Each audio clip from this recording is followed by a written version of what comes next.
Look, I don't know what the marks on the box are either. Let's just accept it for what it is and move on. With Battlefront 2 blowing up in popularity again recently, I have been playing over the years, this set popped into my head again. It is the Resistance Troop Transporter, which can be seen in Battlefront 2 as well as in The Force Awakens when Han and Leia reunite. For whatever reason, this set has always been a bit of a white whale for me. I had my eye on it for years, but never managed to find it for the right price. However, that all changed recently when I managed to get this set sealed, those seals really were holding on for dear life, for less than its original retail price. I'm no longer a box keeper for the vast majority of my sets, but I do always enjoy seeing the schematic style box art that was included with this generation of Star Wars sets. One thing that I was not excited about was applying all of the stickers included in this set, but we'll talk about that later. Let's get on to talking about the actual finished build. I am a big fan. While the sequel trilogy has earned criticism for some of its vehicle designs offering little difference between their original trilogy predecessors, the same can't be said for this ship. This ship's design is actually made up of the scraps of multiple Republic and Rebel ships, including the cockpit of a B-Wing. I personally love this inspiration behind the design of the ship, and it ties in really well with the demilitarization of the New Republic in the Star Wars canon. The various colours used throughout the build, especially the red, tan and sand green pieces, really do help to get across the idea that this troop transport has been put together using the remains of other battle-scarred older ships. The many stickers do also help to add some nice details across the build. A small disc piece helps to open up the cockpit, which is actually a really welcome touch because I personally would struggle to open otherwise thanks to my big fingers. Speaking of the cockpit, it sits one minifigure and has a sticker control console piece inside. A little basic, but it's nice enough and does the job. Heading down to the opposite end of the craft, you'll find some considerable weaponry, with my personal favourite being some green missiles with the drum lacquered silver pieces on the top.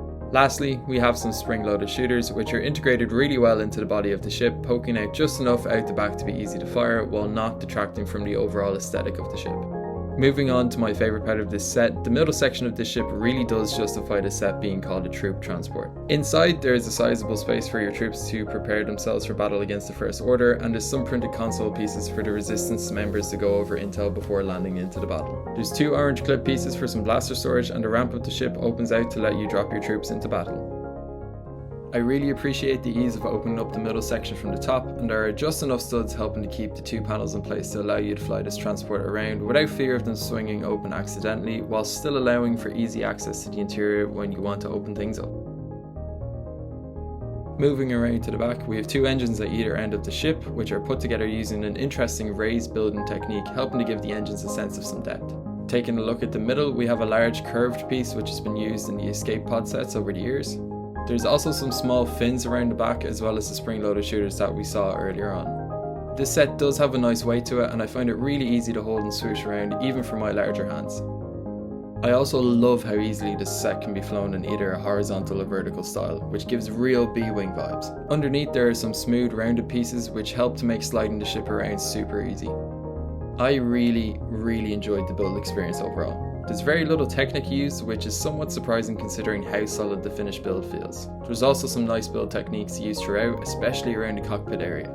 This set comes with 4 minifigures, 2 leaders of the Resistance in the form of General Leia and Admiral Ackbar, and 2 Resistance soldiers. The 2 Resistance troopers are quite similar, both featuring the same leg pieces as well as the same helmet. I do quite like the dual molded helmet with the physical visor, and the hinge visor attachment is a nice touch too.